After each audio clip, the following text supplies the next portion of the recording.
Hi, everybody. Thank you for coming for tonight.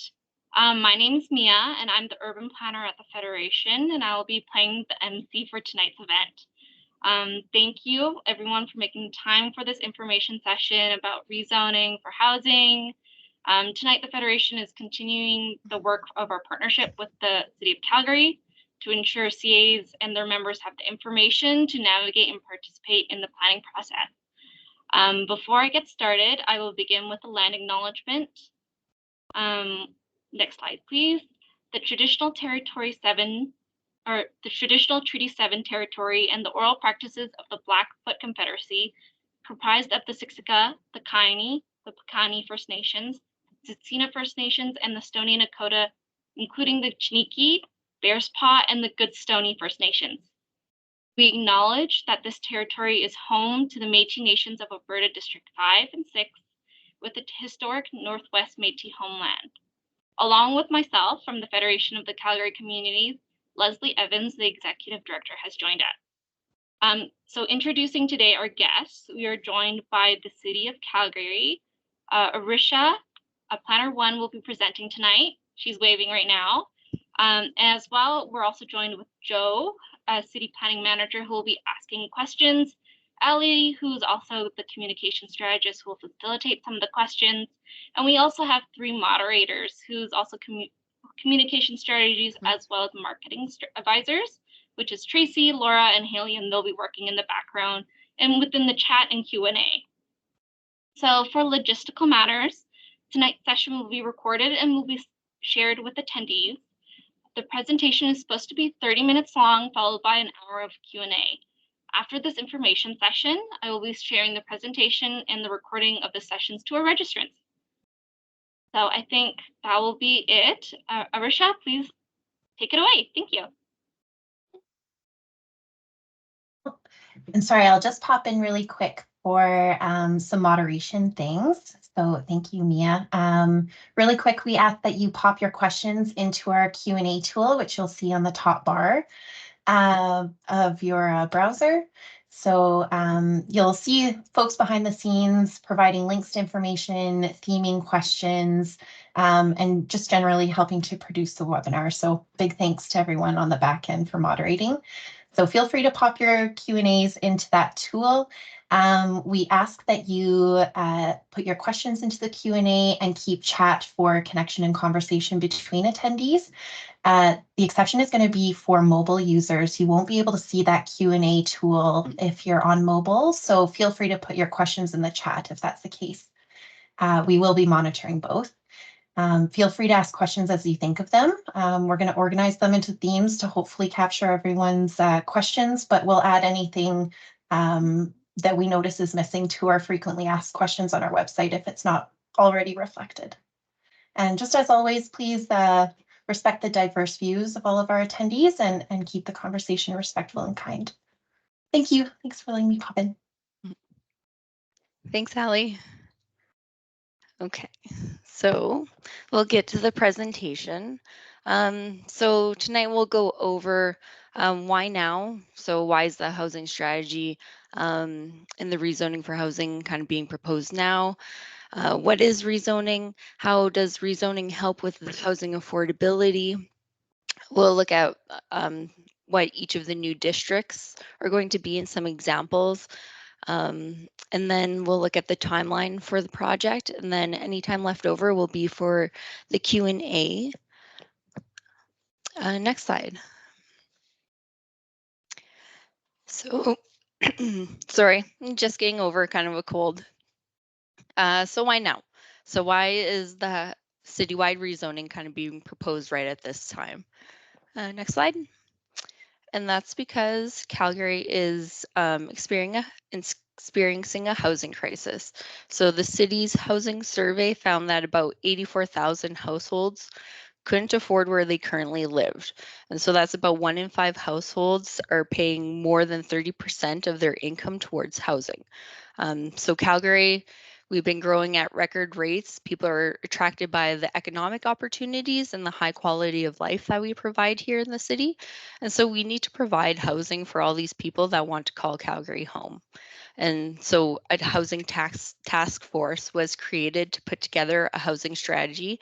It was a proposal to council and it had action items that could help address the need for housing. So they had action items that could address non-market housing, but also address the affordability of market housing. And so the Home is Here housing strategy, it was approved by council on September 16th of 2023. And administration was giving direction to come back to council with a proposal for the rezoning by Q2 of 2024. Next slide. And so again, only one of the action items of the whole housing strategy was the citywide rezoning. And that was rezoning to a new base district, so the one we call RCG. But the rezoning was also part of the broader directive to amend and streamline the planning policies and processes to allow for more diverse housing forms. And so other planning and development items that are included with this proposal to council will be rezoning specific parcels and local area plans to the HGO zone. We're also looking to allow both a secondary suite and a backyard suite on a parcel. So before you were only allowed one or the other on your parcel. We'd also look at removing parking requirements for backyard suites. And this is to help encourage more at-grade backyard suites, and it helps with accessibility and aging in place goals. And then the last one would be, because RCG is becoming the base residential district, we would be adding the contextual single detached dwelling as a use to RCG, and that's allow property owners to maintain their development rights and build what they would want. Next slide. And so Calgary is in a unique spot. So housing is relatively affordable compared to other Canadian cities, and it is one of the reasons why we're experiencing the population boom. And it was estimated about 40 to 50,000 people moved to Calgary last year, and it's only expected to grow to 2 million within the near future. And so if we don't take action now, Calgary could expect to see similar housing prices compared to Vancouver and Toronto within the next 10 years. And so the City of Calgary really does have an opportunity to play a significant role in providing for a variety of housing types to suit the needs of Calgarians. Next slide. And so this graph here, it shows the ratio of average home prices to income along the bottom. So you can see Calgary sits at about a 5-to-1 ratio. And then along the left side is the rating for complexity of the planning processes for the city. And so there's a direct correlation between a less complex planning process and more affordable housing. And so rezoning really does help streamline the planning process. It saves time and money, and it helps in the effort to get more housing built. And then you can see down at the bottom of the slide, so there's 2 case studies. Auckland and Minneapolis are 2 cities that have undergone a similar citywide rezoning. So Auckland did their rezoning in 2016, and they were allowing for 3 to 4 units per lot. And that resulted in about 20,000 more homes being built between 2016 and 2021. And really estimates over the next 2 years show that Auckland could add about 5 to 6% of its total housing stock to the market. And during the first 5 years, so 2016 to 2021, the rents, the average rent price actually fell by 2%. And for those on low income, it fell closer to 6%. So in a Calgary context, that would be like similar to seeing rents kind of stabilize and just remain the same over 5 years, even considering inflation. And so rents stabilized or decreased, but housing prices, they grew a little bit, but they grew more steadily at only 20% in Auckland compared to 70% in other cities in New Zealand. And then Minneapolis was another good example. So they did their rezoning in January of 2020. They allowed up for 3 units on a lot, and they saw an annual increase of about 1,400 units per year. And so that's more than any other comparable Midwestern cities. And our estimates for Calgary would actually be somewhere similar to that. One hiccup that Minneapolis, when they did their rezoning under their they got a new land use bylaw, but under their old zoning bylaw, the rules are very strict. They kind of didn't allow flexibility for the built forms or for the height and coverage. So it was just not very flexible in allowing more units on a lot. But sources did cite that the minimal parking requirements did actually help in constructing more small-sized multi-unit buildings. And so based on that, we kind of feel that the rules in RCG, they are very good at kind of responding to kind of those concerns that Minneapolis had and would help address actually getting housing built. Next slide. Okay, so we'll have a look at rezoning and the planning process. Next slide.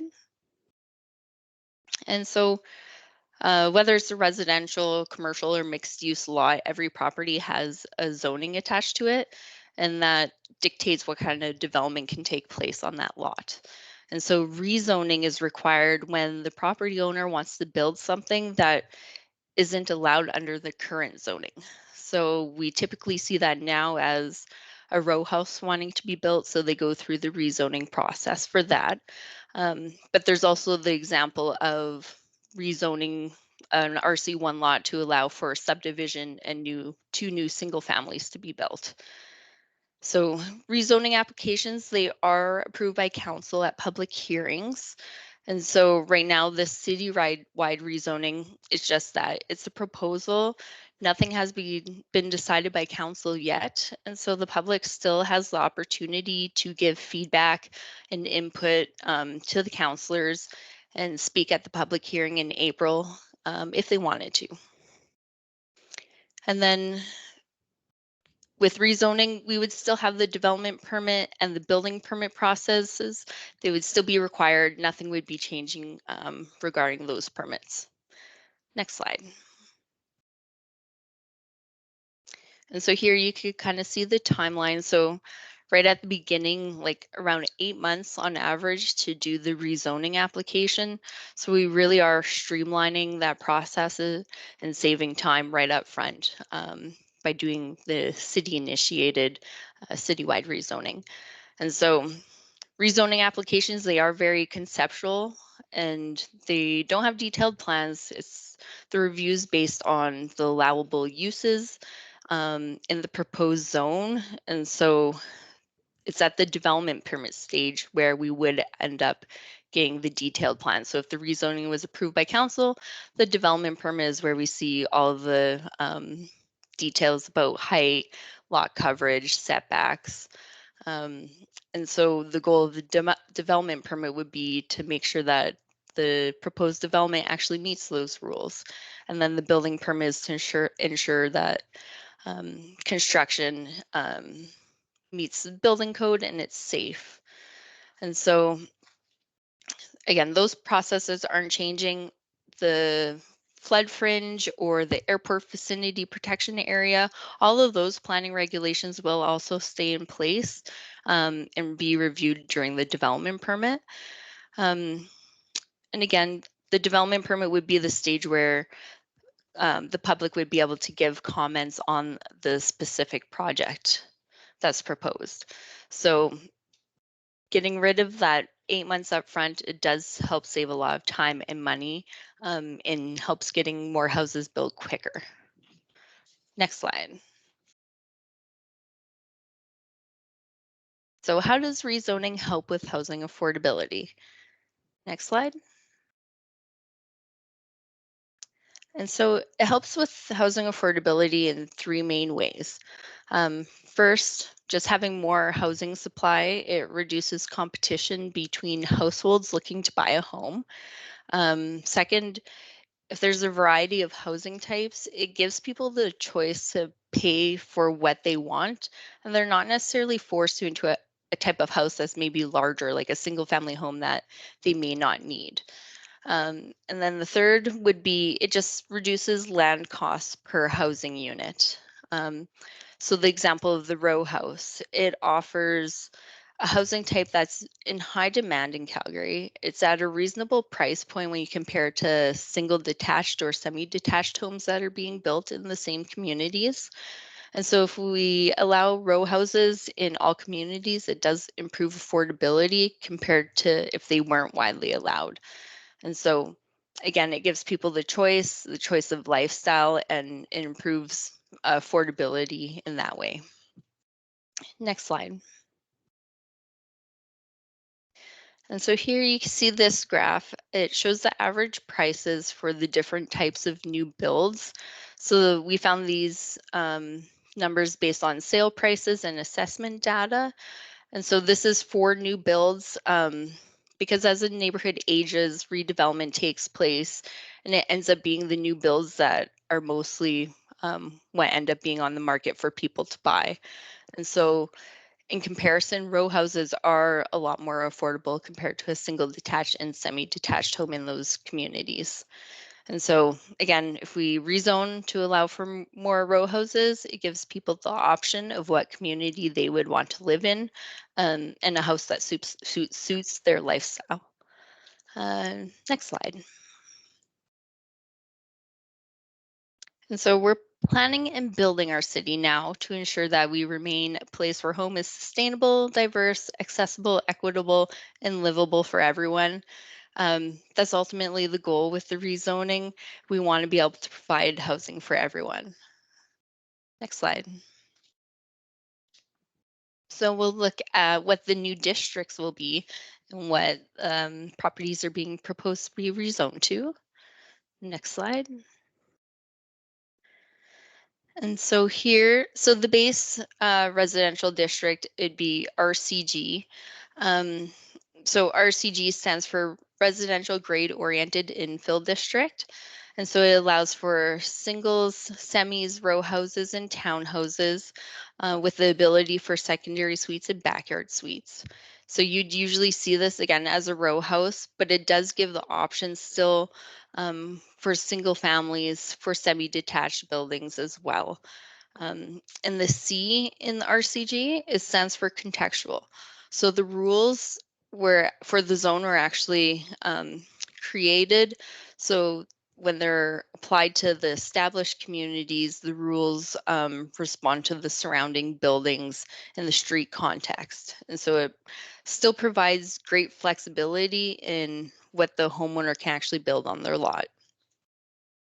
And then RG, so it's a comparable district to RCG. It's just going to be for greenfield and newer communities. So it stands for low density mixed housing. So again, it allows for the same forms of single, semis, and row houses. And most of the new greenfield communities already have RG as a base district. And that's to allow developers like it because it allows them to respond to the market changes without needing to rezone the parts of communities. So you'll already go out to those communities and you will see row houses, and they're directly adjacent back onto like single detached homes. So they are already found in those same communities. And then the last zone would be the housing grade oriented, or HGO zone. And so this allows for slightly more density than RCG. So typically around maybe 5 main units and 5 secondary suites on a typical lot. The units of the building, however, they could be stacked above each other, but they still maintain an at-grade entrance. So it's not like a multifamily building form with the at-grade entrance. That's the main consideration.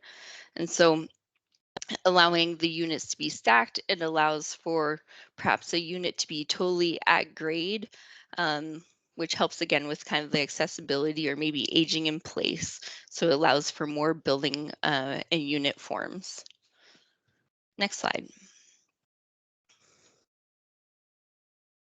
And so here we have some examples of what a typical RCG district or development would look like next to the existing established area community zoning, so the RC2. The rules are the height, the scale and massing of the RCG, the buildings would be very similar. And so you can see that here. It's the exact same as a typical semi-detached. Next slide. So here's another one. So you could kind of see in the background, like the single detached home, and it's still very much a similar scale. It's not super overwhelming as what people would expect. I mean, a 2-story row house, it's still, again, it's compatible with the existing neighborhood. Next slide.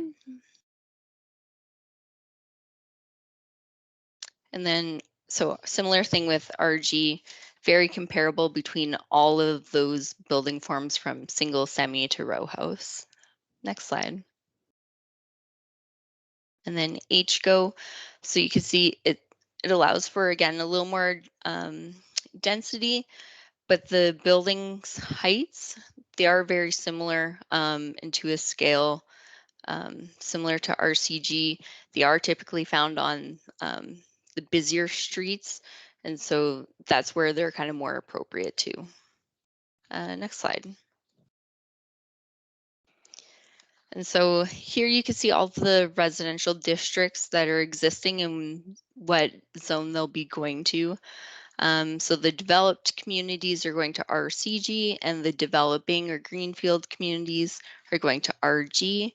And all property owners will receive a notification letter, just letting them know if their property is proposed in this rezoning. Next slide. And so here's HGO. So HGO, it's only applied in approved local area plans. So right now that's the North Hill, Heritage, and Westbrook local area plans. And HGO is applied to lots that are adjacent to the neighborhood flex or neighborhood connector kind of street forms. So those are the ones where they were analyzed on a parcel by parcel basis for appropriateness to apply HGO zone. Next slide. And then here's just another look at the communities that are included in all of the local area plans. And you can kind of see where the district may be applied with along those more major streets. And so local area plans, they do still plan for larger groups of communities, and they cover the commercial activity areas, the transportation. And so they are still very important to have local area plans, and they had all that data again that we relied on to determine which properties would go to HGO. Next slide. And then there is the link for the interactive map where you could search your address to see if your property is proposed to be rezoned and which district it's going to go to. There are areas on the map where the zoning isn't proposed, and those are mostly in any areas with direct control districts. So those are special districts that were made for when the housing was initially built. They have slightly different rules maybe, and so we're not touching those at this time. They'll probably be looked at a different time just so we have enough time to analyze them. So they're not being proposed to be rezoned. And we have heard people have seemed to be concerned about parks being included in the redesignation. And that's strictly because parks right now, they could be zoned as RC1, RC2. And that's just kind of because they've been zoned like that for decades and it's just carried on through. But because they are zoned as RC1, they will be moving to RCG. But parks is a permitted use in RCG, so it will stay as a park. It's not being proposed to actually have housing developed on it. Next slide. And then we'll look at how it will change the way your community looks. Next slide. So most communities are concerned about the rezoning and how it deals with, or whether a proposed development is compatible with the existing community, or how quickly redevelopment maybe occurs. So we analyze data using the location, the lot size, age of the building, and we kind of analyzed the potential for redevelopment for communities. And so it was found that there's about a 1.25% probability of a parcel being redeveloped in established areas, and then a 0.25% probability of redevelopment in the developing areas. So that's a fairly gradual change. It's about one parcel being redeveloped every 3 to 5 years. Next slide. And so here you could kind of see, again, the gradual change as it happens over time, and then the different types of buildings that could be expected to be built under the RCG zone. All those building forms are very compatible, and we would predict, lots of people maybe assume that row houses would be the only thing built under RCG, but we would still expect to see single family homes and semi-detached homes being built. The rezoning, it just allows for, again, like a RC1 lot can now be subdivided and have 2 new singles be built. So it does still help in adding housing in that way. Next slide, please. And we'll look at the timeline and the process for the whole project. Next slide. And so starting way back in September of 2014, so that was when council approved the RCG district. And over the past 10 years, the rules for the district have been updated and they've changed and they've adapted to kind of the needs of what we're seeing in the market today. And then September of 2023, that's when council adopted the Home is Here housing strategy. And that was when administration was giving direction to come back with a proposal. And so in January, we launched communications for the project. We mailed out the postcards, which went to about 500,000 postcards sent to all residential households in the city, just letting them know of the project. So they had the opportunity to give comments. Next slide. And we've been doing in-person and online information sessions. So we've completed our first kind of round of in-person and online info sessions. And we have added 3 more coming in March. So check out the Rezoning for Housing website to see those dates. March 7th, we're going to Calgary Planning Commission. So they're the body that kind of gives the recommendation to council. Public can watch the presentation at CPC. Public isn't able to speak though, but you can view it online. And then right after Calgary Plan Commission, we would be mailing out notification letters to any impacted landowners that are proposed in the rezoning. And then April 22nd would be when we go for a public hearing at council. The public does have the option to speak at the public hearing. You can write letters, submit to the city clerks, or easiest way is to actually go on the Rezoning for Housing website, and you could go to the engagement portal and give your comments directly there. So we encourage everyone to do that. Next slide. And this is just more of an overview again of the engagement process that we went through. So we had the 6 in-person sessions. So about 660 people attended and were able to get more information on the project. City administration have also been invited to attend other organized events.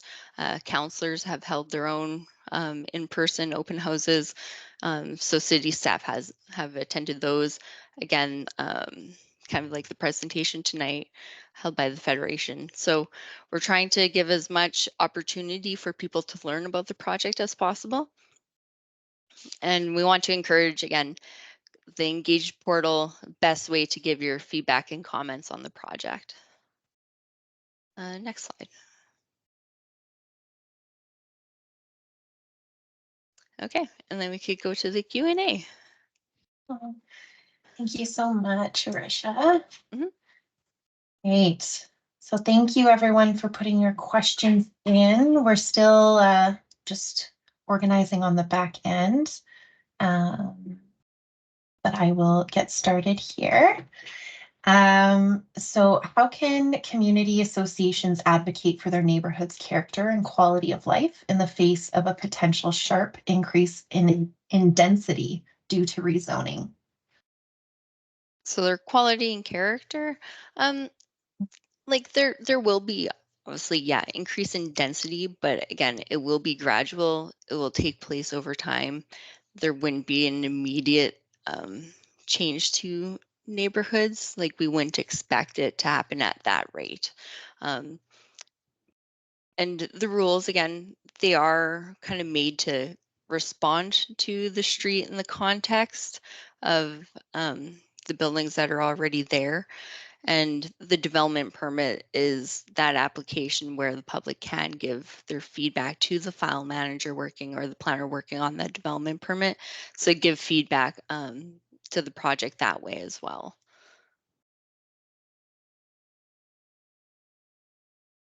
How will utilities and infrastructure, especially in established areas, keep up with the increased demand that will be caused by the increased density? Yeah, so right now, a lot of neighborhoods, especially in the inner city, they're below their peak population. So there's actually capacity on utilities that would be able to um, absorb like the extra density from being rezoned to RCG because it is a gradual increase. Homes now that are built, they're more energy efficient, um, water efficiency with the toilets, flushing and showers. So it doesn't have as much of a demand on the utilities in that aspect as well. And even though there's more dwelling units, perhaps, households in those dwellings are smaller. They use just probably naturally less utilities in that regard as well. But if there is any upgrades that are required, like at a certain point, yes, you will have to upgrade utilities, and the city does have funding, obviously, to allow for us to do that work to allow for the density. So there's the growth strategy plan, and that was put in place, and how to plan how we would actually grow in our established areas. So there's already a plan that would guide all of this. How will row houses help with affordability?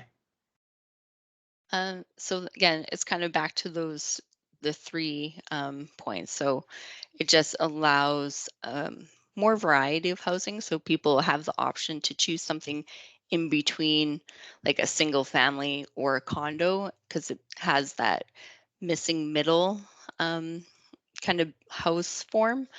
And so it allows, again, still enough space, an at-grade entrance, and it's a form that we're not typically seeing in any other building forms that's more affordable.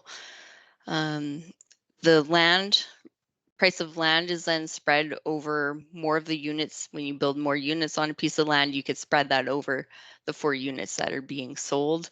And then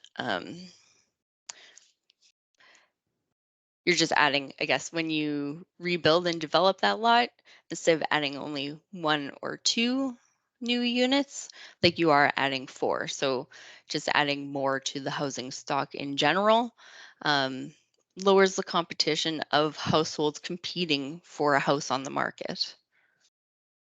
Yeah, Arisha, maybe I'll just add to that too, Yep. that competition piece is really key, that right now there is a supply constraint. So there's a lot of competition for every unit that comes onto the market, be it for sale or for rental. And so the seller or the landlord has a choice and can pick from the highest bidder. The city sees already that if there is a new building being built or new single detached home being built in the established area, that the median price is $1.6 million. And so if that is for a new single, even if a row house or a semi-detached, now I'm not saying this is cheap, costs 700,000, that is still a significant cost savings to the 1.6 million.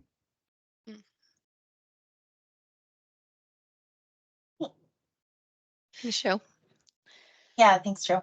And I'll just mention as well, I'll pop this screen on for everyone. So if you'd like to learn more about anything that we mentioned, the links are available there for you as well if you'd like to take a look.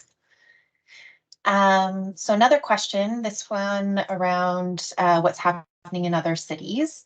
So we talked about a couple examples, Minneapolis and Auckland, but what cities have already implemented rezoning and have they seen an increase in affordability?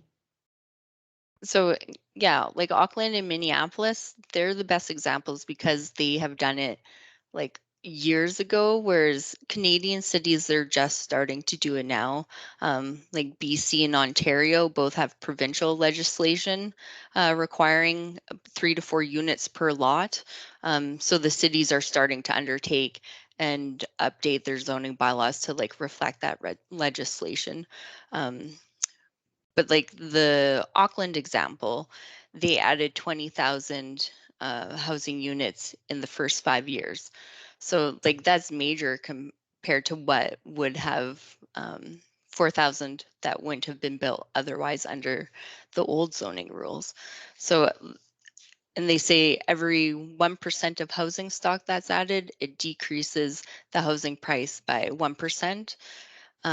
But for rent, it's actually way more significant just because they have less of those cost factors going into rent. So the more housing that you add, it decreases the housing price, but also has a very significant decrease for the price of rent for a city.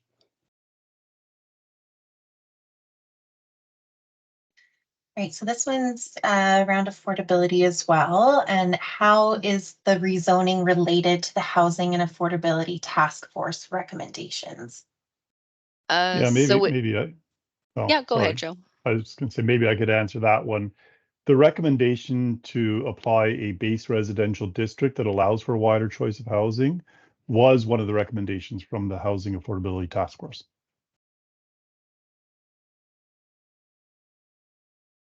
Short and sweet, I like it. All right, just taking a look through our questions here. Has any consideration been given to parking with the added density that we're expecting with rezoning? Yeah, so RCG, it still has a parking requirement of 0.5 stalls per unit or secondary suite. So that would still typically equate to, you know, a 4-unit row house with suites would still have a requirement of 4 parking stalls. So each of the main dwellings would still end up with one. Market demand would still probably, you know, builders would probably still want to provide some type of parking as well, just to meet that demand. But it allows, again, for the flexibility of perhaps a site can't accommodate or you're not forcing that parking, but we do still have that 0.5 stalls per unit requirement. So it's not no parking required, but it's very minimal to, again, allow for the flexibility because any requirements for parking do really just add to the cost of building the house in the end. sorry, I just see a question in the chat about who's asking the questions. So we've had folks in the back who are just finding themes so that we can address as many questions as possible. And of course, we can get into more specifics as well if we still have time at the end. But please know as well, if we don't get to your question, there will be opportunities to follow up. And as I mentioned at the beginning too, we can always add additional frequently asked questions to the website if there's anything that we feel is missing there. So your next question here is around the development permit phase. Will there be a chance to comment or possibly appeal on specifics at the development permit stage? Yeah, so the development permit, that process isn't changing. So typically development permits for discretionary uses are notice posted, the public's made aware of the project and can give comments to the file manager reviewing the file. Part of our proposal, like we heard feedback from the public and some counselors, and they maybe want to see permitted row houses, like all row houses to be discretionary and not allow permitted row houses. So that will be part of our proposal. So everything will now have to be a discretionary use for a row house. It will require the notice posting and the public would have the opportunity to give comments. In terms of appeals, like the appeal process would still be there for people to undertake if they wanted. It has to, again, any appeal has to have valid planning consideration, and then it would be the subdivision and development appeal board making the final decision on the project. Are all communities being proposed to be rezoned? Yes, so yes, they're like the whole city, the inner city established areas, and then the new greenfields. So it's just the RCG versus RG in the new greenfield, but they allow for the same building forms of single detached, semi-detached, and row house forms. The only areas that would be excluded, as I mentioned kind of during the presentation, would be direct control districts. So those are kind of communities or lots where they had specific rules created as a bylaw. Right now there's about 300 direct control districts for residential lots. For us to go through and analyze each of those and then determine whether it's appropriate to move the zoning to RCG, it would just take a lot of time for us to do before the April public hearing. So right now we're just kind of putting that piece aside, but with further council direction, we could be looking at that in the future. But yeah, so it basically, yes, be the majority, basically of the whole city would be rezoned. Residential neighborhoods rezoned. All right. Little bit of build up on this one. So one of the foundational principles of good planning is putting the right structures in the right places. However, developments are profit driven. The result is that affordable homes are not as attractive to developers. How will the city ensure that affordable housing is being built? So yeah, this is addressing like market housing still, not affordable housing. So the affordability of market housing, again, it comes back to kind of just the housing supply. Having enough supply reduces the competition and not people outbidding each other and upping the price. And so you could get a more affordable price on the market for housing as you increase supply. So that's kind of how it's going to be helping market housing. And maybe just add to that it's important to remember that the housing strategy contains 98 action items that address the entire housing system across the city. That includes, as Arisha mentioned, non-market housing, so subsidized affordable housing, using city lands for projects to support that, advocating with the provincial government, looking for other policy and or other ways to incentivize those kinds of development. And this rezoning piece, it is targeted at removing the supply constraint that the city currently sees when it comes to providing the supply of different forms of housing in the market sector. So not non-market, not affordable or subsidized housing.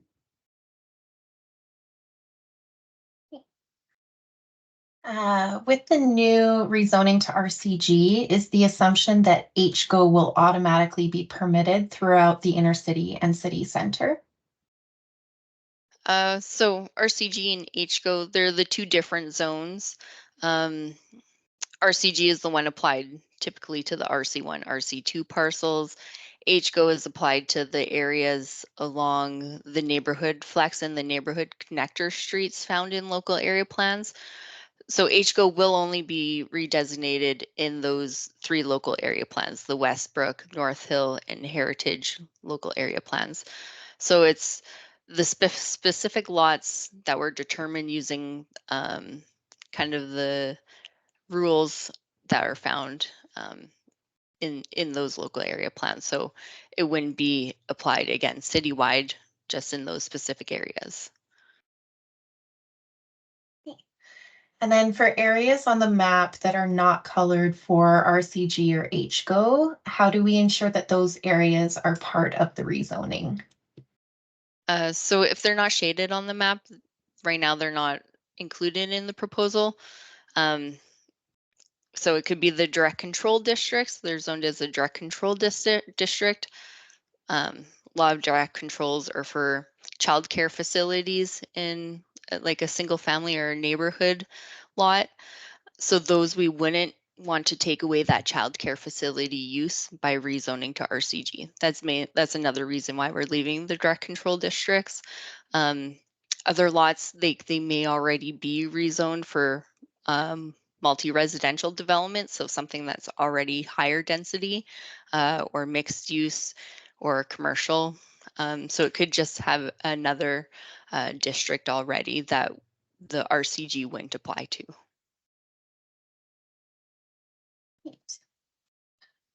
Switching gears a bit. So Calgary's tree canopy will be reduced, but how does that align with Calgary's climate change strategies? Yeah, with redevelopment, like we know that they tend to clear the lot to build the new structure. The one good thing is RCG, the landscaping rules are actually better than RC1 and RC2. So instead of only requiring 2 trees for every new lot, RCG requires 1 tree and 3 shrubs for every 110 square meters of lot area. So that usually results maybe anywhere from 4 or 5 trees, 12 to 15 shrubs on a property. So we are getting a lot more replantings with each of those RCG developments. Yeah, and so city trees, they will still be protected and they'll be looked at and protected under the development permit review. If a developer or owner wants to rebuild a single family dwelling on their lot, will they be allowed to build a monster house to 11 meters and 60% lot coverage? Or will they be held to the reasonable 45% lot coverage and 10-meter height? So with the height, the difference, height is measured differently in like RC1 and RC2 compared to RCG. RCG, it measures directly from grade to the peak of the house, where in RC1, RC2, they typically take the highest average grade point, add 1 meter to create a plane across the lot, and then from that plane, you add 10 meters. So it basically adds up to 10 meters or 11 meters in the end, the 10 meters plus 1. So the height of the buildings in RCG are very basically the same as RC2, RC1. The lot coverage, it is the 60% under RCG, and it allows people just maybe to take a little more advantage of their lot, get a higher and better use, but we still impose parcel depth, so the building can only project so far from the front property line, and so that helps limit the area that they can actually build to prevent, again, overshadowing into the backyards. And anything past a certain depth of the parcel, again, it has to reduce down in height. So there's other rules to kind of mitigate the massing and how big the building ends up being on the parcel. And maybe I'd just like to add to this, Arisha, that the Mhm. REG district is one of the most modern districts in our land use bylaw, and it was specifically designed to enable from the get-go a single detached, a semi-detached, a row house, or a townhouse, as opposed to the RC1 district or the RC2 that were designed only for one type of building. So the rules in the RCG district, they do consider what built form is being proposed and apply rules for that specific thing. So the row house or the semi-detached. And it's really important to remember that the C in RCG stands for contextual. So those rules ensure that the proposed building fits into the context of its surrounding. Yeah. And I think like what Joe mentioned, so it is based on like the number of units that you're proposing. So I think if you're only proposing 1 or 2 units, it still is a 45% coverage. Whereas if you're proposing 4 units on the lot, that's when like the row house is allowed to be 60% coverage. So it does still depend on what type of built form you're proposing and the lot coverage. Thanks, folks. To what extent does the proposed citywide rezoning change what had already been planned for in the local area plans, for example, Westbrook? Yeah, so if council does end up approving the citywide rezoning, there is in some local area plans, there's maybe policies that don't necessarily align with it. Our team would be coming back with a separate proposal to council to have those kind of fixed and aligned with the rezoning and everything that comes along with that. Yeah, and maybe on that, so it's important to remember the local area plan is done together with the community, and it identifies areas that are busier, the main street or active streets. It identifies areas that are suitable for low density residential. And those areas that are identified as low density residential are identified to go up to the row house, to the RCG district. It's just with those local area plans, the city does not change the zoning to actually allow the RCG row house built form in those low density areas. It's a case by case application. The property owner has to come in and ask for it. But the local area plan does say that in these areas, that built form is appropriate. One of the significant changes was there is a restricted, can't remember the exact name, but a restricted policy that only allows single detached homes. It has only been used in one local area plan. I think that was it Westbrook or North? I think Westbrook, not quite sure.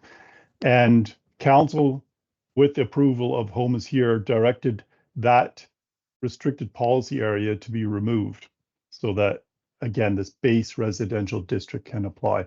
Otherwise, though, the rezoning to RCG does not conflict with local area plans.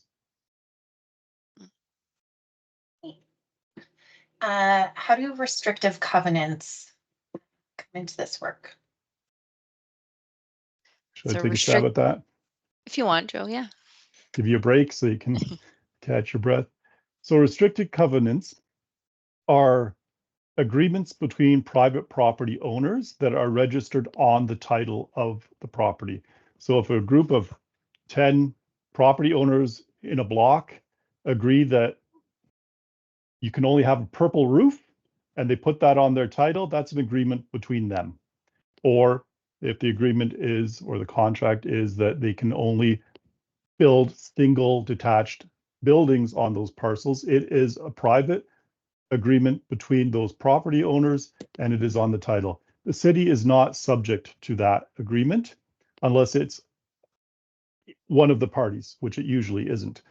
So those restrictive covenants coexist with the city's urban planning and with the zoning.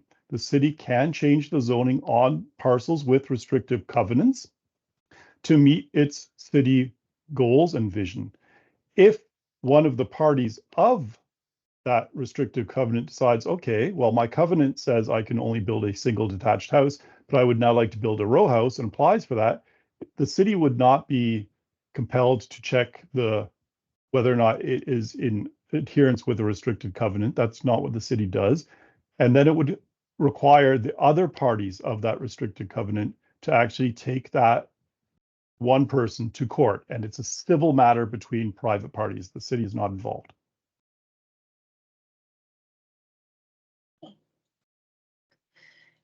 Does RG only apply to new greenfield communities? RG, yes. So again, it's RCG is the residential contextual grade oriented. So it's in the established areas, and then RG would be in the developing new greenfield communities. So they're basically similar districts, same districts, just applied to the two different areas of the city.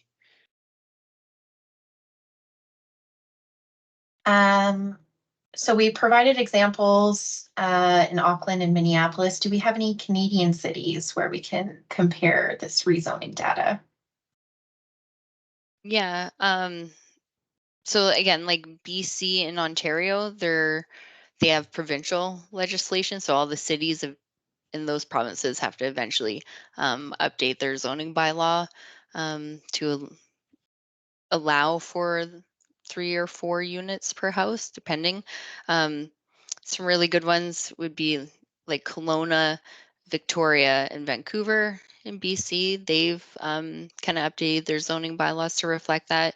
And then Ottawa right now is undergoing their land use bylaw rezoning bylaw study. So, and Toronto too. So those are kind of the major cities that are undergoing a very similar rezoning. Folks. So- And yeah, please feel free to keep adding your questions to the Q&A as well as we continue. We're still monitoring both the chat and the Q&A.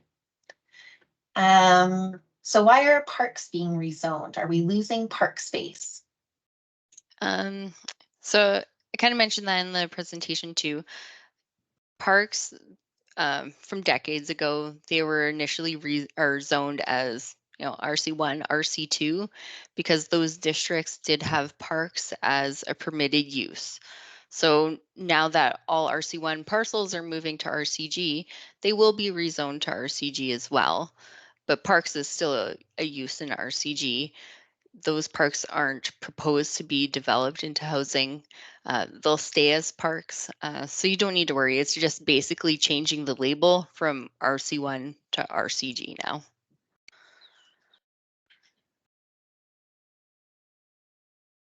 Will the city be supporting transit, walking, and cycling as a means to offset traffic congestion and parking pressures in alignment with the increased density?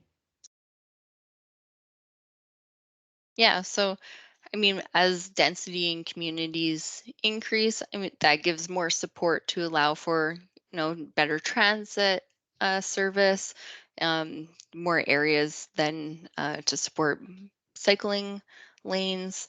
So we do want to encourage that, and that's kind of having the minimum parking rates. It does encourage people to maybe take the alternative modes of transportation, like cycling and transit. So we really do need to see the density to increase in communities, and then you could start providing better service. So that is what we would be looking for. And then just to follow up That's on that one. Oh, sorry. Do you have anything to add, Arisha? No, sorry. Oh, okay, sorry. So how about local amenities? So people don't need to drive as often to access goods and services they need. So will the city be supporting Yeah, local amenity? Maybe as well? maybe I could jump in on this one. Sure. So Arisha Yeah. mentioned this earlier, that the city has a growth strategy, and it's split into 3 geographic areas. One is the new community growth strategy, the second is the industrial growth strategy, and the third is the established area growth strategy. And each of these strategies, but in this case, the established area growth strategy, guides and informs growth in those communities or those areas. It also guides investment into those areas, and council has dedicated a budget to investments in the established area to improve things like the amenities mentioned. So there is dedicated action on the part of the city to invest into the established area as populations grow in those areas or businesses grow. A big piece of that question, though, is also amenities or services. And services, any business needs a customer base. So by enabling more people to live closer to a main street, closer to shops, that should be beneficial to those businesses because they have that customer base. It also helps provide better transit because there's more demand, more customer base to actually provide the service. Okay. Will rezoning remove the opportunity for residents and communities to provide input? Not every location is suitable for RCG. Will building designs be put in place to ensure a new build fits with the character of the community? Yeah, so again, that comes at the development permit stage when the actual plans for the building are received at the development permit application that the planner reviews. Public would be able to give the comments during the DP review stage. RCG rules, again, they're created to be very responsive to the existing context of the street and communities, and they fit in with developments that the rules are very similar to already RCG and RC1, or sorry, RC1 and RC2 rules for redevelopment. So it is a build form that is very similar to what we're already seeing. But Arisha mentioned this earlier, maybe not everyone caught it. Right now, row house is a permitted use. That means if the application for that row house meets all the rules, it is not, the neighbors aren't informed or don't have a say in it. What the city is proposing now, because of we're hearing concern from people, they would like to be better aware of what may be built next door or down the street. So the city is proposing to make row houses a discretionary use, which then applies the discretionary development permit process. Neighbors are informed and have an ability to provide their feedback to the proposed development. That's a significant change. Thanks, Joe. Yeah, thanks. You both are doing great. So thank you. Just hammering you with questions though. Well, mainly hammering at Arisha, not me. And she's recovering from illness too. No, thank you both. Are secondary and backyard suites included in unit counts? So with one of the changes was removing parking requirements for backyard suites. So backyard suites won't require the parking. They won't be included in that calculation, but secondary suites and the main dwelling suites or units will be. So yeah, backyard suites, no, but secondary suites and the main suites, yes. And it's So at the 0.5 stall rate. I think the question though was whether these suites are counted in the density calculations, which they currently are the not. density. We've heard that from quite a few people, and with the new zoning bylaw, we may think about changing that, but currently suites are not included in density calculations. Sorry. I definitely no misheard worries. that. Got Oh, parking on your yeah. mind. Yeah, no, that's all good. Thanks for the clarification there. how does the proposed rezoning address heritage assets?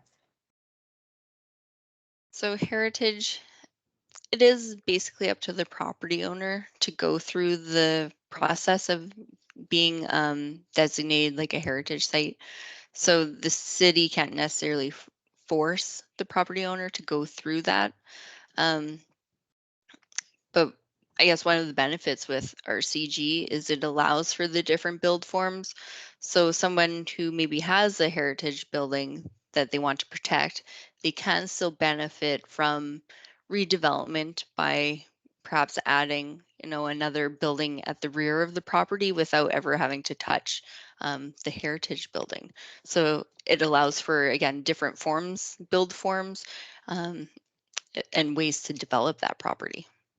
Yeah, and as some of you may be aware, the city has been working on various tools to encourage the preservation of heritage in the city. And one of the biggest tools is the financial support that the city grants to people who designate their buildings for them to make repairs to the building or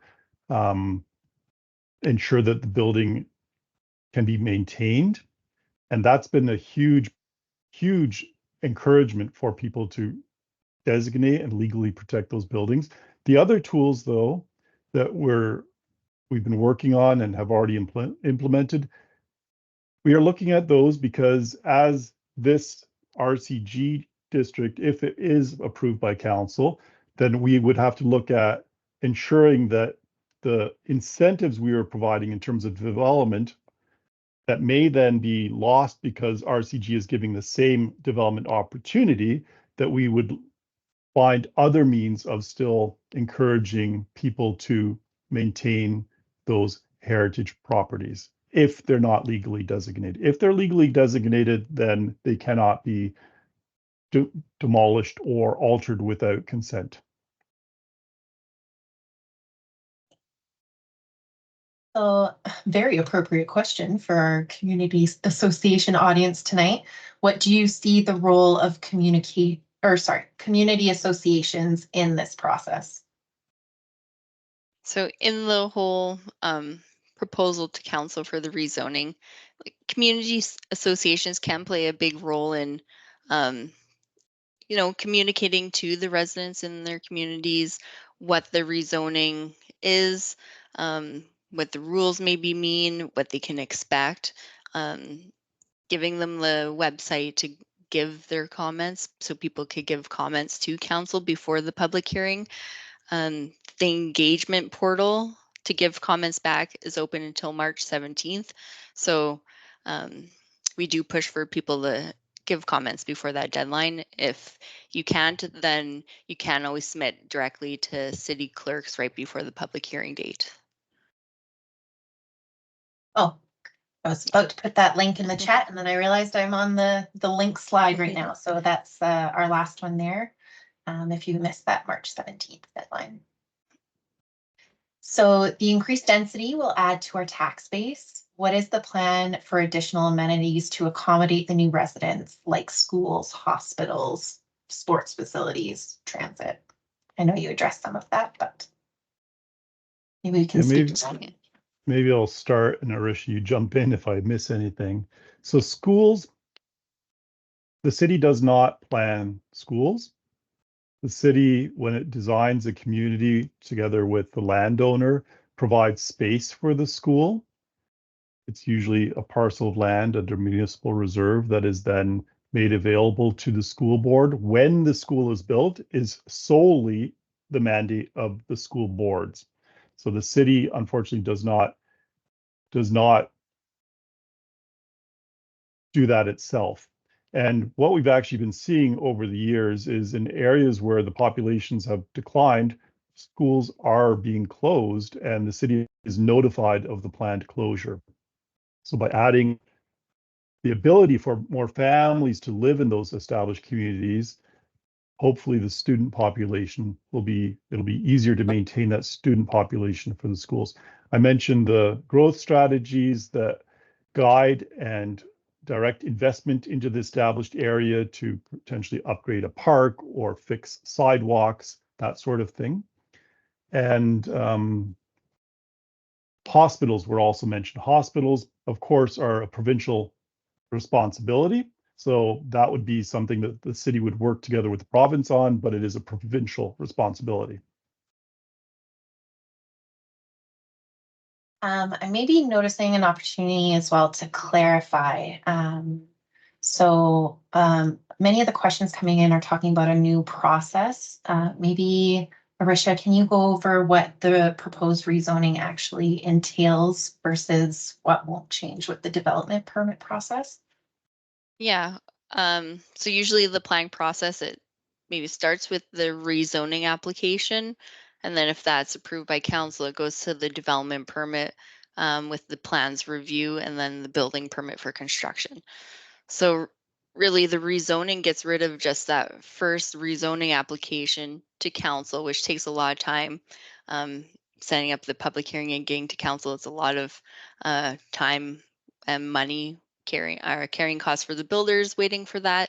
And so the development permit is really the detailed review that a lot of people want to see and give their input on.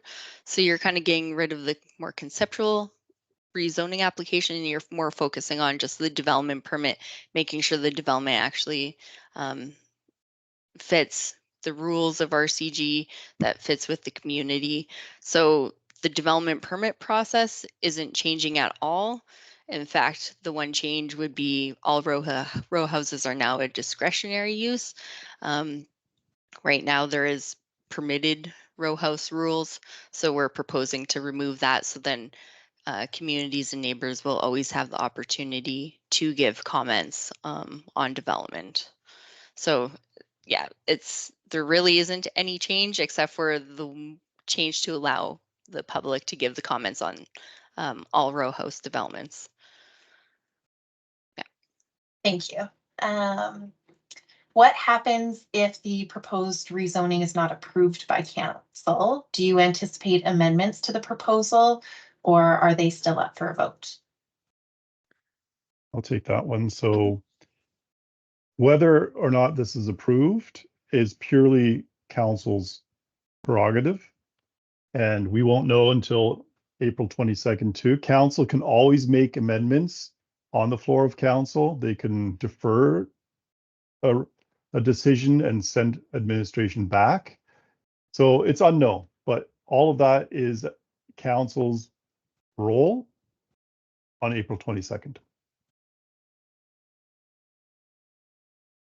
What is the width of the neighborhood flex or neighborhood connector corridors in which HGO would be applied? The commenter understands that the city is using 120 feet as a general rule of thumb. Is that correct? I don't know, I guess the street widths, but if you look in the local area plans, they will have the street type in the build forms, and those were the kind of guides for where we would implement HGO. So you could determine, if you look in the local area plans at the maps, you could then determine the streets that it was applied to. It would also show up again on the rezoning for housing interactive map. You could go there and see which ones are proposed. But I don't know the base width of the streets now. Yeah, I would say that we're the wrong people to ask because we're not intimately involved in the local area plans.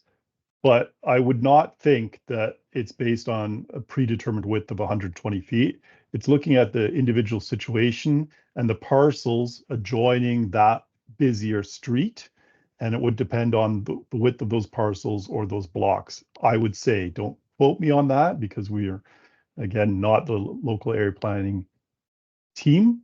But the purpose is to identify those streets that are either already busier or anticipated to be the busier streets where a little bit more housing scale is appropriate, hence the HGO built form, which allows for just a different built form and a little more intensity than the row house district does. How will the feedback that we're receiving from engagement be used? So any comments given through the Engage portal on the website, It's all collected in a what we heard report. So that's given to council for them to read through, and that will help inform their decisions. So it is very important to, again, give those comments, because like the comments we receive, we've got, you know, a kind of firm directive of what we're supposed to bring to council. So our information or engagement sessions are more just to inform the public. The public can really then influence council's decision by giving the comments through that engage portal and help inform each councillor's decision for the April 22nd public hearing. Yeah, and just to clarify that a little bit more, our website has a feedback tool that you can provide your feedback to us, and we'll summarize that for council. It is limited to 500 characters, however. But you also have the ability to write directly to council via the clerk's website, and all that information is also on our website.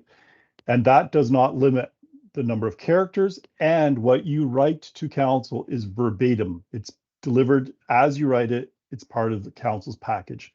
So if you want your exact words to be communicated to council, we recommend sending the letter to city clerks for the public hearing. And those links again are on the slide here. So the engage.calgary.ca/rezoning for housing is where you can provide that feedback.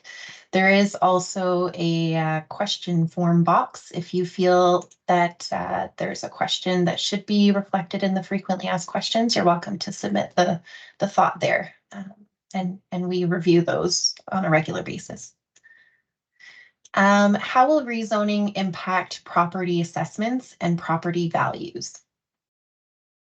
Right now, like when we did the analysis, it didn't have any impact to like the assessed value or the sale prices of homes. So we don't expect any change in like property values or assessed values. What research informed the current Calgary housing prices that we referenced? I think that would have been that graph. The bar graph, yeah. So again, that was the prices were taken from new builds of each of the single family, semi-detached, and row house units that were built. And so it's based on the sale price, the city assessed value, and that's how we kind of determine the 1.6 million for a single family, the 900,000 for the semi-detached, and then is the 560, I think, for the row house unit. And so that's the typical new builds that we would see in established areas. And then during the presentation, you said rezoning would save time and money. If the city does not have the time or personnel to review land use rezoning, does that mean that it's planning to shrink its planning department? Maybe I'll take that. Yeah, sure. So the time and money piece referred primarily to the cost to the person wanting to build a home, because as Arisha mentioned, it could take 4 to 8 months to get the land use. That requires a fee. It requires maybe a consultant to do that work. So there's a cost associated with, there's a time, and time is money cost, and there's an uncertainty because the final decision is council's. And if council says no to a proposed redesignation or rezoning, then all that time was basically fruitless, and maybe the clock has to be reset. Any uncertainty, any risk, it increases cost because the person taking that risk wants to offset that risk. So usually that results in a higher product price. If council approves this rezoning and those land use processes are no longer required, then what that means is that supply constraint is removed, and we should be experiencing or seeing even more applications for development permits, which is exactly why council wants this to occur.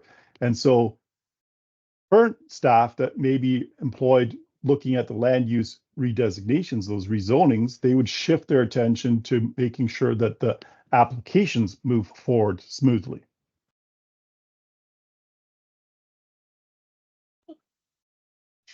Has the city considered EVs and charging when removing the parking minimums? So there is still a parking minimum.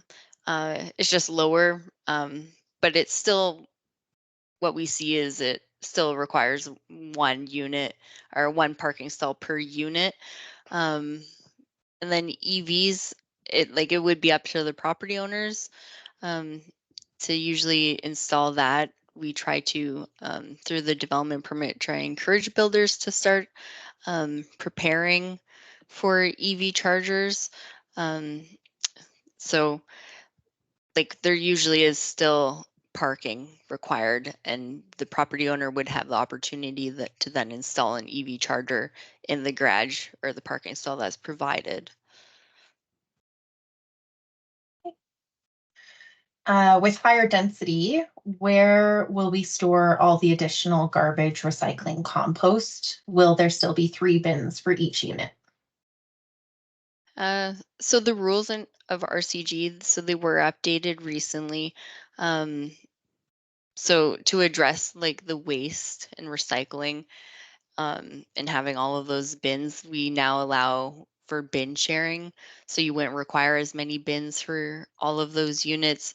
There's also the new technologies where it's like the bin underground and then it's the waste and recycling storage that way. So we're starting to see those being implemented in more of the RCG developments. How do subdivisions within area structure plans, ASPs, fit in? Subdivisions with ASPs. Yeah, so the question is, how do subdivisions with ASPs fit in? So again, I guess any area structure plan that has an area designated as low density residential, like RCG, RG, would be applied to those areas. So it wouldn't really change anything within those area structure plans. Yeah, area structure plans are for new communities. Mhm. And they're usually, well, they're new communities, so they are master planned by the developer. So, and for years, they've already been using the RG district in those areas. It's on the ground out there already. And that district was introduced to allow greater flexibility of housing types so that a community or the developer can respond to market trends and needs better than having to come in for redesignation. And even in the areas that have already used the RG district in the new communities, we're still seeing predominantly that single detached dwellings are being built in those RG, even though they allow for row houses. And just a quick time check. We probably have time for a couple more questions here. So why is the zoning different for inner city versus Greenfield if the allowable range of residential building forms are the same? And it's mainly RCG. Again, it's the contextual we want to respond is redevelopment in those areas. So it wants to respond to the already existing buildings. So the rules are different for those contextual areas. And RG, again, is the mastered plan new community. So it doesn't have a context. It's all just going to be master planned. And so the rules are just created for, again, kind of the bare greenfield community development. The lots are, I guess, they're typically smaller now is what we're seeing to be able to develop more housing within that area too. So just slightly different rules for the different types of development in each of those areas. What is the plan to address Airbnb type units that takes housing off the market for renters and homeowners? So I know any short-term rentals, they do require business licenses currently through the business license team. I'm not sure if the housing strategy had additional items. Joe, do you know if they had anything that addressed that? can't remember, but the point you already made is that the city changed its rules and does require a business license and a fire inspection for short-term rentals. And there is a registry, so of those. And I think also just in terms of scale, there are only a couple of thousand of short-term rentals in the city, but the housing crisis requires numerous thousands of new units to be built to help provide more supply.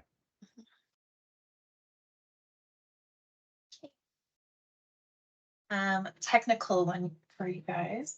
So can you please explain the difference between a contextual semi-detached permitted and a non-contextual semi-detached dwelling discretionary? Yeah, so the land use bylaw, it has additional rules for contextual or permitted, like single and semi-detached dwellings. And a lot of those rules address like concerns around maybe shadowing or privacy and overlooking from windows, and balconies, which way the balconies face. So there's just additional rules in that regard to be a contextual and permitted. So because those rules address a lot of the concerns neighbors would bring forward during the permit review, if they meet that, then we could say it's permitted. We don't necessarily need to notice posts, and it would go right through approval if it met those additional rules, as long as all the existing rules in RC1 and RC2 as well. So one of the proposals we're also bringing is to add contextual single detached to RCG, because right now that's not a listed use in RCG. And so it's just to maintain property owners' development rights. If right now they're in RC1, RC2, and they have the ability for contextual single detached, in RCG, they will now too. Great. Great. Well, thank you both so much. I'm going to pass it back over to Mia because we only have a few minutes left. Thanks, Mia. Wonderful. Thank you so much for the city staff to come tonight to actually talk with our community associations. I also want to thank everyone again for coming here. I'll be sending out a follow-up email by the end of this week, which will include the recording of tonight, all the links that Ali shared, as well as the presentation. In addition, I think I will have a way for people who didn't have their questions asked be answered in some type of format. I'll keep you posted on that. Thank you for coming and answering questions. For the community associations, thank you for making the time. I know it's very busy, and especially with all the volunteers that are here tonight. I hope to see you at other workshops, and please go to other rezoning for housing workshops as well to provide further feedback. Yeah, again, thank you so much. Thanks, everyone. Good night. Thanks Bye. so much.